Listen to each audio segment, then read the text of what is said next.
Historias olvidadas, voces que aún resuenan. Ilustres Anónimos.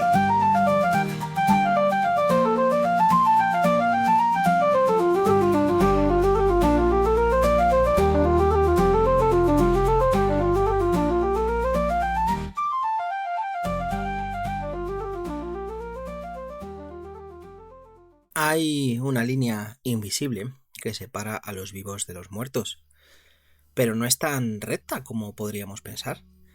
A veces la cruzamos sin darnos cuenta, cuando abrimos una caja de fotos, cuando olfateamos un perfume que ya no se fabrica, o cuando pronunciamos un nombre que hace tiempo nadie decía. Porque los muertos, por mucho que insistamos en enterrarlos, tienen la costumbre de quedarse en las casas, en las frases hechas, en los rasgos de la cara, en la voz con la que decimos mamá o abuelo cuando ya no hay nadie que responda. Hoy es 2 de noviembre y las campanas repican por las almas de todos los fieles difuntos. Ayer y hoy, ayer por ser uno, hoy por ser domingo, ¿no? Y ser principio de noviembre. Un día de frontera, un día en que los vivos y los muertos se miran desde los extremos opuestos del mismo espejo. En México, los cementerios se llenan de flores y de pan de muerto. En otros lugares se encienden velas, se comen huesos de santo o simplemente se guarda silencio. Pero el mensaje es el mismo. No nos hemos olvidado de vosotros. Lo curioso es que esta cita anual con los muertos no nació del miedo, sino del amor, del deseo de mantener el hilo. Desde los primeros rituales prehistóricos hasta las procesiones con velas y los altares con retratos, todo lo que hemos hecho ante la muerte es una forma de conversación, una manera de seguir hablando, aunque ya no haya nadie al otro lado. Quizá la humanidad no inventó los dioses, sino los recuerdos, y de tanto recordarlos, los muertos se quedaron. Así que hoy, en Ilustres Anónimos, no hablaremos de terror, sino de ternura, de los que se fueron y de cómo seguimos viviendo con ellos, de los muertos que comen, los que cuidan, los que vigilan y los que siguen dándonos miedo, aunque en el fondo solo estén esperando que alguien los recuerde. Porque la historia del ser humano no empieza con la vida, empieza con el primer muerto al que alguien no quiso olvidar. Dicho esto, empecemos.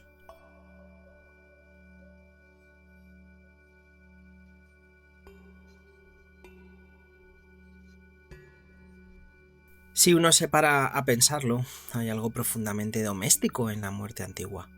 No era un tabú que se escondía detrás de un cristal esmerilado, ni un trámite que gestionaba una funeraria con catálogo. Era un asunto de casa. La línea entre vivos y muertos era una puerta que se abría y se cerraba con normalidad. Hoy cocinamos para nosotros. Mañana dejamos un plato para los que ya no están. Así de sencillo. Así de radical. Empecemos por Roma, donde las familias tenían a los lares y a los penates, espíritus protectores del hogar. No eran fantasmas de sábana, sino abuelos que seguían de guardia. En mayo celebraban la Lemuria, una fiesta preciosa y un poco inquietante. El pater familias se levantaba a medianoche, caminaba descalzo por la casa y para apaciguar a los espíritus molestos lanzaba habas negras detrás de sí, repitiendo 9 veces. Con estas habas me redimo a mí y a los míos.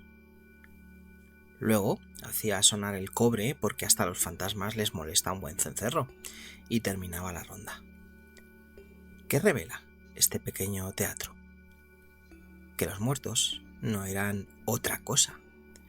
Eran parientes con necesidades, carácter y susceptibilidades. Comer, recordar y ahuyentar formaban parte de la misma liturgia cotidiana. Viajemos a Egipto, donde el más allá era literalmente una cuestión de logística. Las tumbas no eran simples agujeros con lápidas, eran casas funcionales. Había listas de la compra, más bien de ofrendas.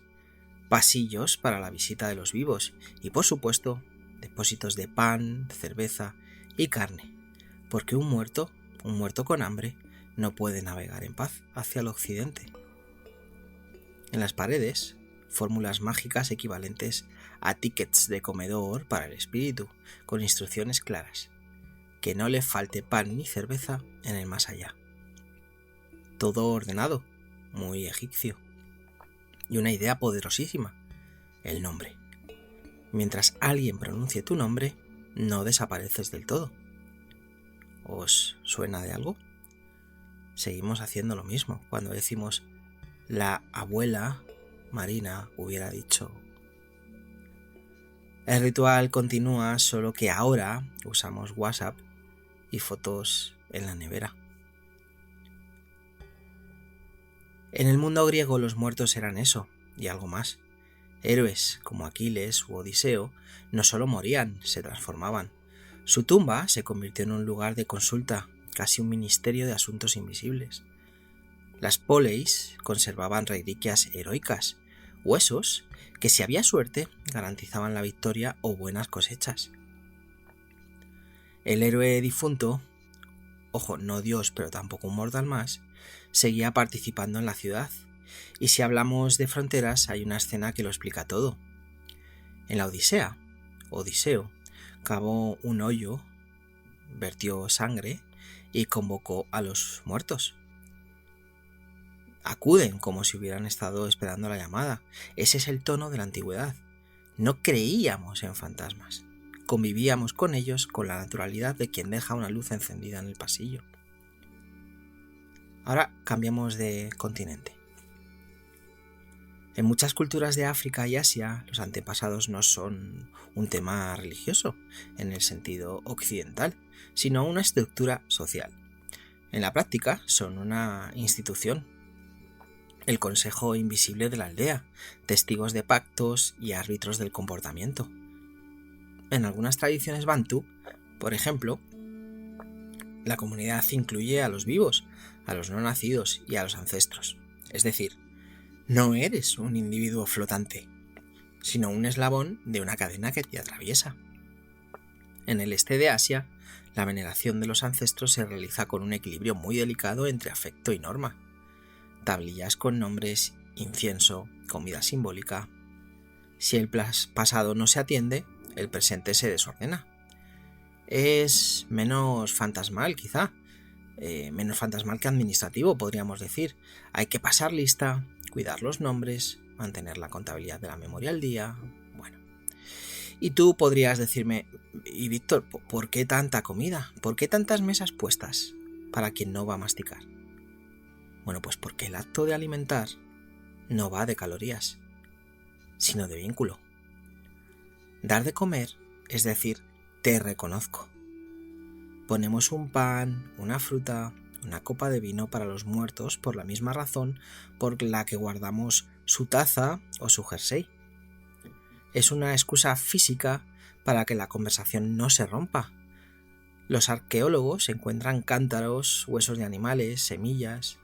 Los antropólogos observan altares domésticos y lo que parece o aparece una y otra vez es la misma coreografía. Los muertos siguen en la mesa. Imaginemos ahora una escena cotidiana de hace miles de años. Una familia en una choza de barro. Esa noche, el padre menciona el nombre del abuelo. Deja un puñado de grano junto al hogar y cuenta una historia. El niño pregunta por qué al abuelo le gustaban tanto las granadas. Porque decía que traían suerte, responde la madre. Y sin notarlo, han cumplido el ritual completo. Ofrenda, nombre, relato. El difunto queda alimentado y, más importante, recordado.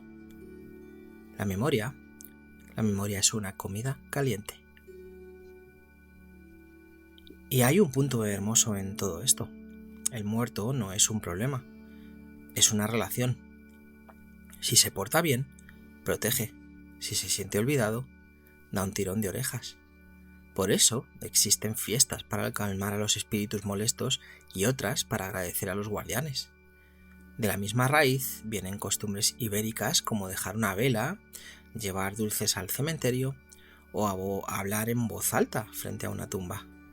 No se trata de creer en nada muy sofisticado, se trata de cumplir con la educación. Si unos vecinos te cuidaron toda la vida, ¿cómo no vas a saludar cuando pasas delante de su puerta, aunque ahora esté cerrada? En el fondo, esta convivencia con los muertos pone patas arriba a una idea moderna, la de que la muerte es una ruptura total. Para la mayoría de las culturas antiguas no lo es. La muerte es mudanza. Cambia la dirección postal, pero no el parentesco. Y si te mudas, tus parientes te ayudan. Te llevan víveres, te escriben tu nombre en la puerta, te enseñan el camino con velas o flores. El Día de Muertos en México expresa exactamente eso, acompañar el trayecto. En vez de tapar la muerte con silencio, la vestimos con color y azúcar para que no se pierda entre las tinieblas. ¿Y el miedo? Claro que lo había, pero fíjate qué curioso. El miedo antiguo, no era a la muerte en abstracto, era al desorden, a que un muerto sin rito, sin nombre, sin tumba, sin ofrendas, se quedase errante y trajera mala suerte. Por eso el protocolo importa tanto. Por eso cada cultura inventa su manual de instrucciones para despedir bien. No es superstición barata. Es una forma de gestionar el duelo. Haces cosas, no te quedas bloqueado. Preparas el pan, prendes la llama, dices el nombre. Y en ese hacer, el dolor encuentra una coreografía que le permite respirar. Hay también una intuición moderna escondida ahí. La muerte como pedagogía, podríamos decir. ¿Qué enseña el rito a los vivos? Disciplina, gratitud, continuidad. Enseña que lo que tú hagas hoy será mañana el recuerdo con el que tus nietos te alimenten. Y de pronto aparece una ética. Portarse bien no por miedo al infierno, sino porque serás memoria. Y si vas a ser memoria, más vale que sea una memoria amable. Es una manera preciosa de convertir el más allá en una política del aquí. Permíteme una imagen final y cerramos este pequeño bloque. Piensa en una mesa grande, con un mantel un poco gastado, varias sillas y un centro de flores. En unas, los vivos, en otras, los ausentes. Alguien sirve café, alguien coloca un plato más, aunque nadie vaya a tocarlo. Se habla de la semana, se cuentan dos chistes malos, en mi caso. Se menciona a quién falta y se ríe de su manía de corregir refranes. Eso es el núcleo antiguo de la relación con los muertos. No un culto tenebroso, sino una economía del afecto. Pan, nombre, historia, la mesa de siempre. Y por eso, cuando ayer y hoy encendemos una vela o dejamos un dulce, lo que en realidad decimos es: sigues en casa. No del todo aquí, no del todo allá, pero en casa. Si en el episodio anterior hablábamos de la criatura que vuelve, este habla de los nuestros que nunca se fueron, los muertos que comen lo que dejamos, los muertos que cuidan porque se sienten cuidados. Las primeras sombras, sí, pero sombras familiares.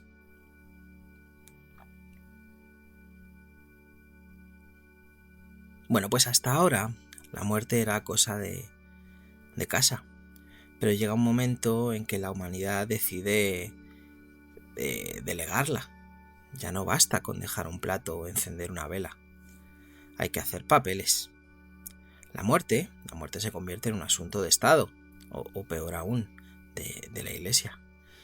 Y como todo lo que el poder toca, la muerte también empezó a adquirir jerarquía, normas y procedimientos. El paso de la antigüedad a la Edad Media es, entre otras cosas, la historia de cómo los muertos dejan de ser vecinos y se convierten en expedientes. El cristianismo introdujo una idea que cambia el juego para siempre: el alma. Hasta entonces, la mayoría de las culturas hablaban de sombras, espíritus, dobles o energías, pero de repente surge esta noción de una parte inmortal, individual e intransferible: el alma. Una entidad tan personal que puede salvarse o condenarse. Y ahí, amigos y amigas, empieza una burocracia que ni Kafka habría imaginado. Porque claro, si hay alma, hay juicio. Y si hay juicio, hace falta un procedimiento. Así nacen conceptos como el purgatorio, un invento muy rentable, por cierto, y la costumbre de rezar por las almas para acelerarles el trámite. Una idea brillante: puedes pagar por reducir los tiempos de espera de tus muertos. No es exactamente el infierno, pero se le parece a Hacienda. Durante siglos, la muerte cristiana se convirtió en una especie de trámite legal. Hay que estar en gracia, confesado, ungido y con los sacramentos al día. El muerto se convierte en una carpeta de documentos. Si todo está en orden, pasa a la aduana celestial. Si no, bueno, siempre queda el purgatorio, ese espacio intermedio donde el alma espera que los vivos hagan su parte. Misas, indulgencias, limosnas. Y si hablamos de indulgencias, hablamos de dinero. El miedo al fuego eterno se convirtió en un motor económico, desde reliquias milagrosas hasta bulas papales que ofrecían rebajas en las penas del más allá. Podríamos decir que la fe se volvió un poco como IKEA. Todo venía en un kit con instrucciones y un precio. Pero más allá del chisme, hay una lógica tremenda en esto. Durante la Edad Media, Europa estaba cubierta de guerra, pestes y hambrunas. Moría gente a un ritmo que haría temblar a cualquier estadístico moderno. El miedo a la muerte era total y había que organizarlo. La Iglesia no solo ofrecía consuelo, sino también estructura. Convertía el terror en calendario, los rituales en protocolo y la angustia en donativo. Y eso, quieras que no, daba cierta paz. No porque la muerte dejara de doler, sino porque tenía sitio. De pronto los cementerios se mudan, ya no dentro de la casa o del campo, sino junto a la iglesia o rodeándola, como en un abrazo. Los muertos pasan de la mesa al atrio y allí permanecen ordenados, etiquetados, bajo la mirada de los santos y el control del párroco. Ya no son familia, son feligreses del más allá.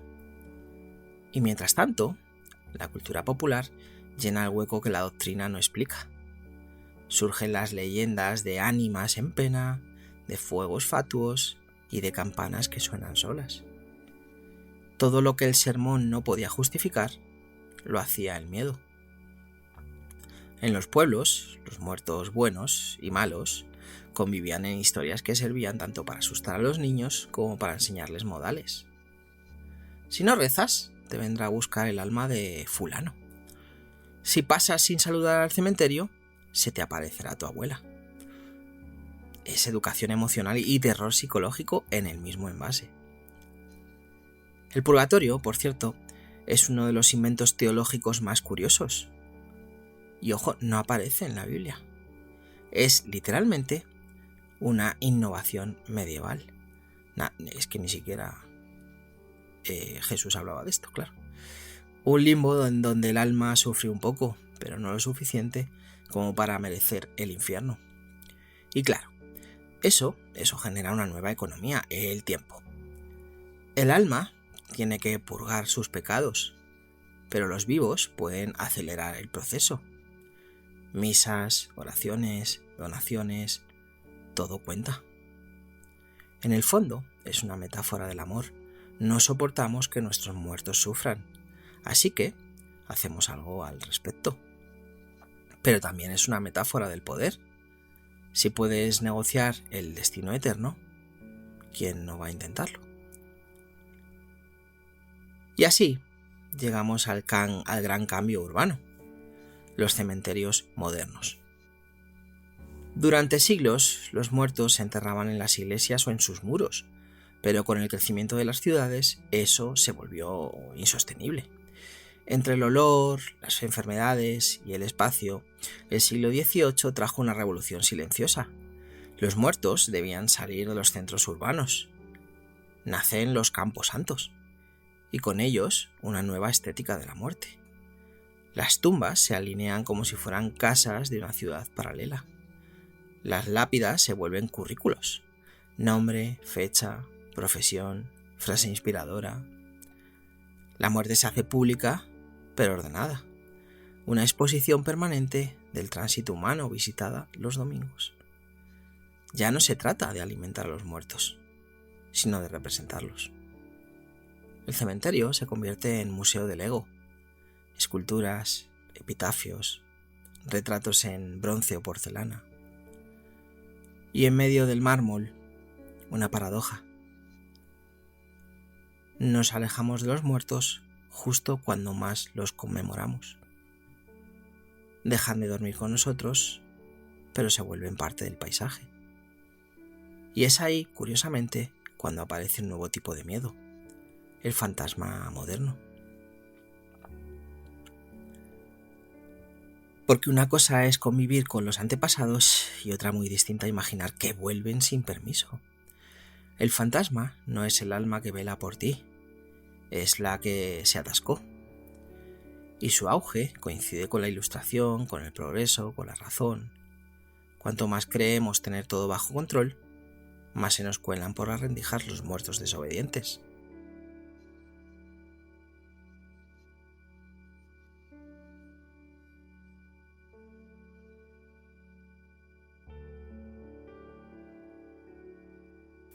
De ahí las historias de monjes que se levantan, de doncellas blancas que lloran por las noches o de apariciones en castillos con más ecos que habitantes. El fantasma es el recordatorio de que por mucho orden que inventemos, la muerte no se deja archivar. Y eso enlaza con algo más profundo. El siglo XIX descubre la muerte romántica. Ya no asusta, seduce. Las lápidas se llenan de poesía, los cementerios se convierten en paseos y los artistas en cronistas del más allá. Morir joven se vuelve casi un ideal estético y el fantasma deja de ser castigo para convertirse en una melancolía con forma humana. Una viuda que sueña con su esposo, un poeta que conversa con su musa muerta, un científico que intenta registrar voces del más allá. La muerte ya no huele a incienso ni a azufre, huele a violeta marchita. Bueno, en el fondo, esto de lo que acabamos de hablar, este bloque resume un cambio cultural enorme. Pasamos de vivir con los muertos a administrarlos, de compartir la mesa para llenar formularios, de hablarles con ternura a recordarlos con flores artificiales y mármol. Y aunque no nos dio orden, también nos robó algo: la naturalidad. Convertimos la muerte en ceremonia y negocio, y a fuerza de solemnidad la hemos vuelto invisible. Pero no todo se perdió. Cada vez que alguien enciende una vela, deja flores o dice una oración, persiste esa nostalgia del vínculo. Porque aunque ya no los tengamos en casa, seguimos sintiendo que de alguna manera los muertos nos miran. Y si hoy el mundo parece lleno de fantasmas, quizás sea porque no sabemos muy bien si temerlos o echarlos de menos. Y ahora vamos a hablar de esa paradoja moderna, cómo en plena era del progreso la muerte volvió a colarse en nuestras casas, primero con los mediums, luego con la fotografía y hoy con los algoritmos, porque si en el siglo XIX domesticó el miedo, el XXI lo ha digitalizado.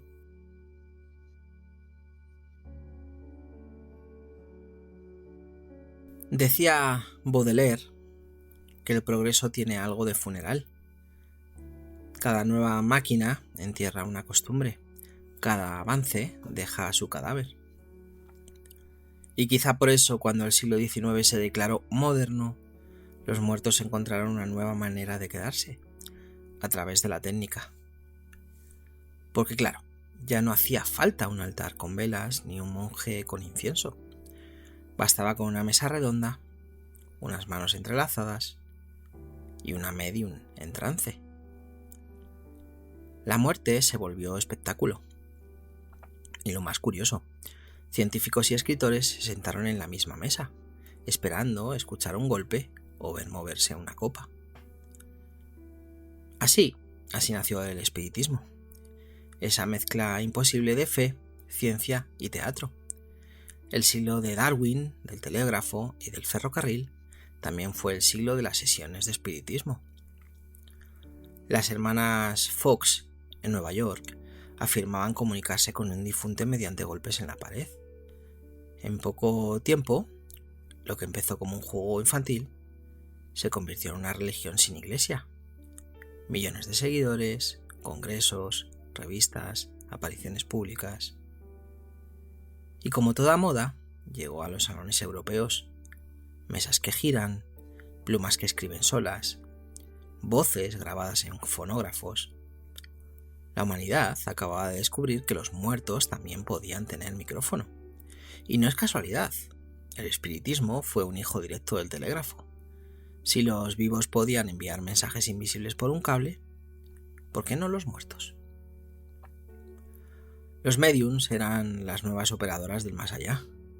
El alma de tu abuela en línea.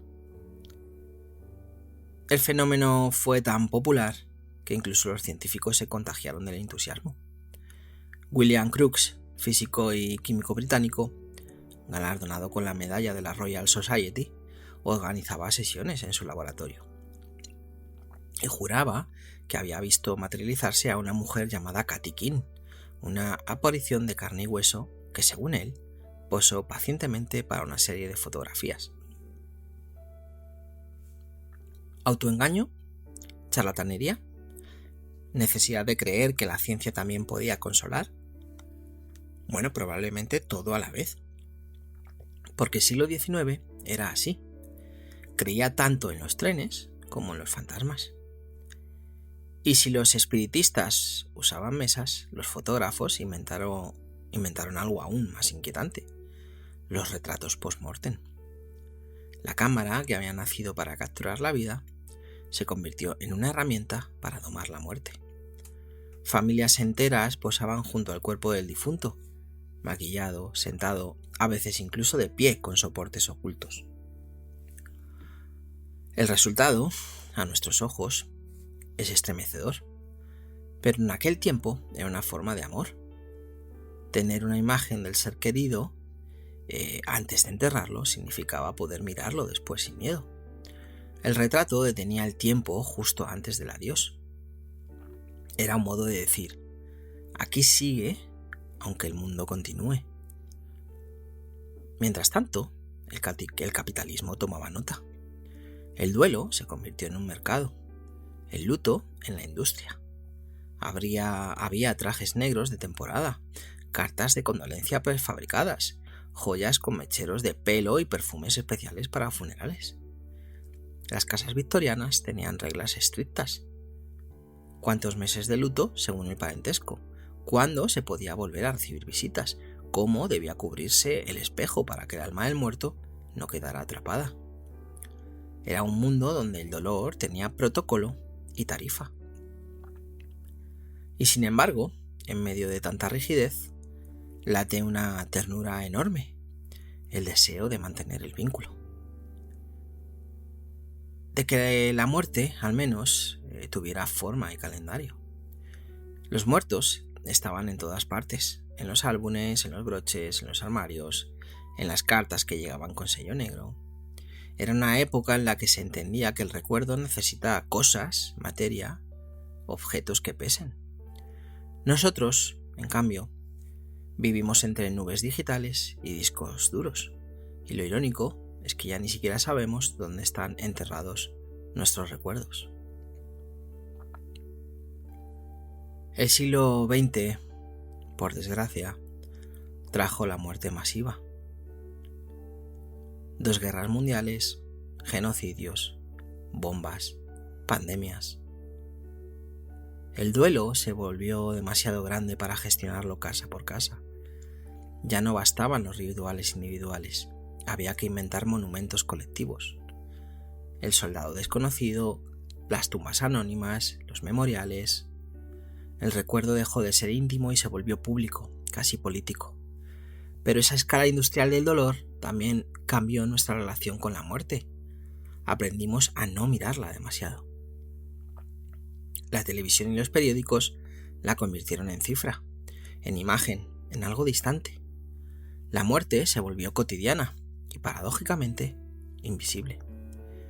Y entonces, justo cuando parecía que la tecnología había enterrado definitivamente a los muertos regresaron por la red. Primero fueron los vídeos familiares, los audios, los perfiles en redes sociales. Hoy, una persona puede seguir viva digitalmente años después de morir. Cumpleaños que Facebook sigue recordando, mensajes programados, cuentas activas, playlists que nadie borra.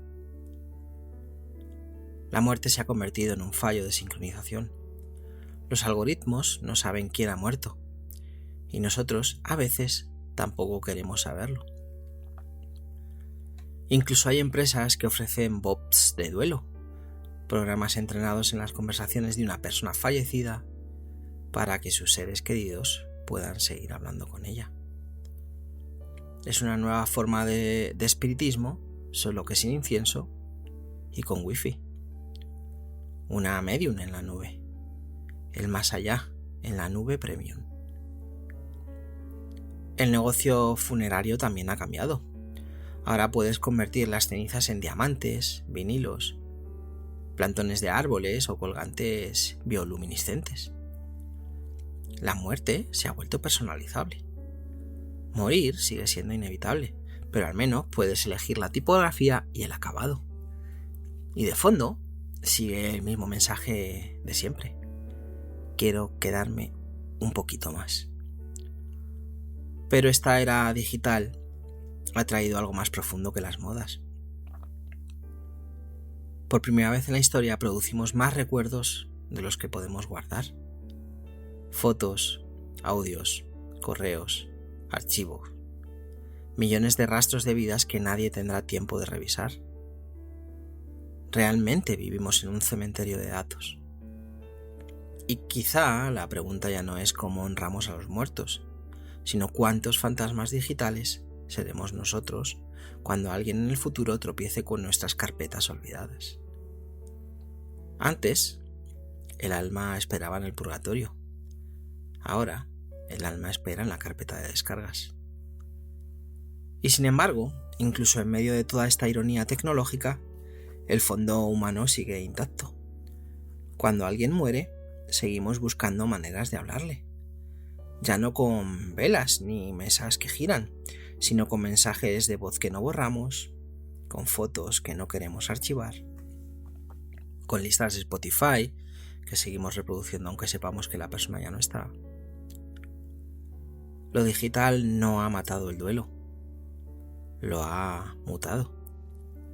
Y en el fondo, seguimos haciendo lo mismo que hacían los romanos con sus habas negras o los egipcios con su pan de ofrenda.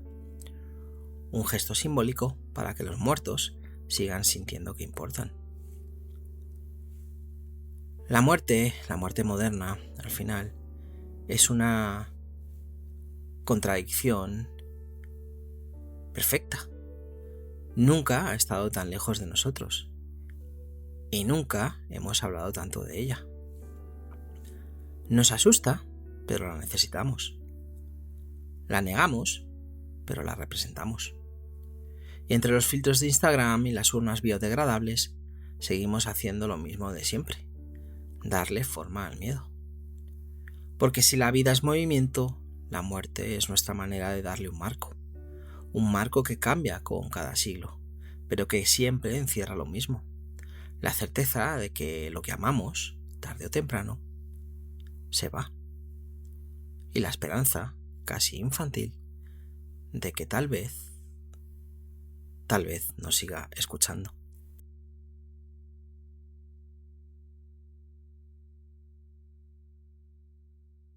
Decía el poeta Rainer Maria Rilke que los muertos son la mitad invisible de nuestra vida. Y tenía razón, porque por mucho que la ciencia avance, seguimos hablando con ellos, aunque sea en silencio, aunque sea para decir lo que nunca dijimos. Cuando cae la noche del 31, el 1 o incluso hoy, y el aire huele a cera, o a pan dulce o a tierra húmeda, hay una sensación difícil de explicar. No es miedo, es presencia, el rumor de algo que no se ve pero que está, un eco familiar, como si la casa respirara un poco distinto. Tal vez no son los muertos los que vuelven, tal vez somos nosotros los que por un momento recordamos cómo escucharlos. Durante siglos, los humanos hemos inventado dioses, mitos y rituales para convivir con lo que no entendemos. Pero detrás de esas formas, lo que realmente hacemos es hablar con nuestros muertos, con los que nos enseñaron a amar, con los que nos enseñaron a temer, con los que nos dejaron algo, una frase, un gesto, una mirada. Y aunque cada cultura lo exprese a su manera, hay una constante que se repite desde las cavernas hasta el metaverso: la necesidad de recordar. No por romanticismo, sino por supervivencia. Porque quien olvida de dónde viene, no sabe a dónde va. Y quien olvida a los suyos, acaba sintiéndose solo, incluso entre los vivos. En México se dice que la muerte no existe mientras alguien te siga recordando. Y yo creo que esa frase encierra algo mucho más profundo que una tradición, una teoría del alma universal. No hace falta creer en fantasmas ni en milagros para entenderlo.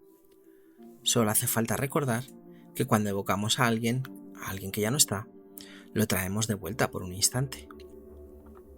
Una risa, una palabra, una costumbre suya en nuestra forma de hablar. Los muertos viven en esas pequeñas repeticiones, en el modo en que partimos el pan, en cómo sonreímos sin darnos cuenta igual que ellos. Y si lo piensas bien, tal vez no haya mayor inmortalidad que esa. Seguir actuando en el mundo a través de los gestos de quienes te amaron.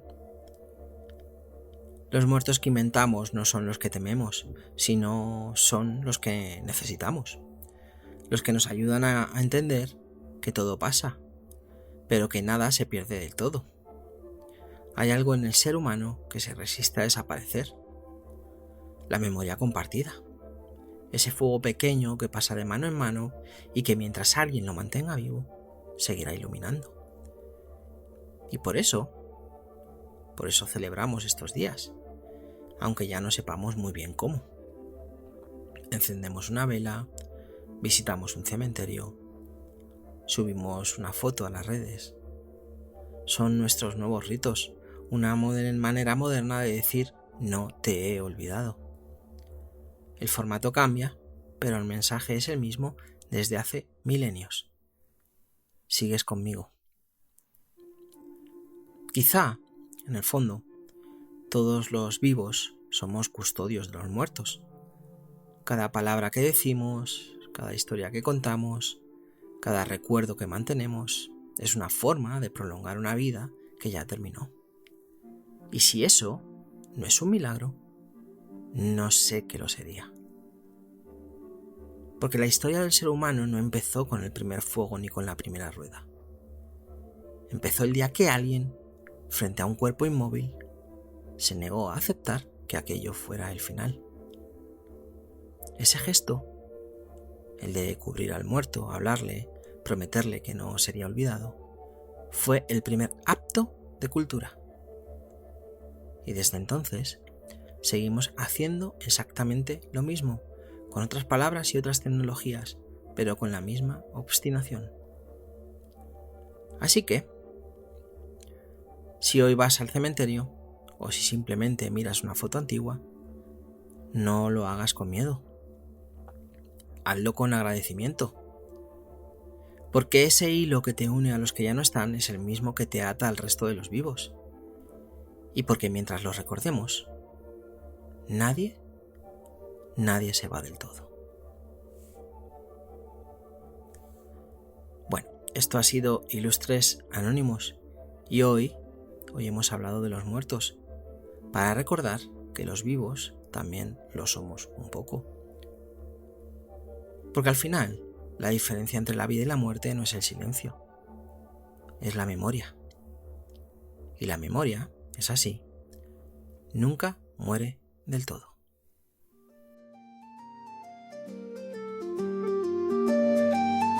Aquí cerramos otro viaje de Ilustres Anónimos. Si quieres más, suscríbete y participa eligiendo el personaje de la próxima conversación imposible.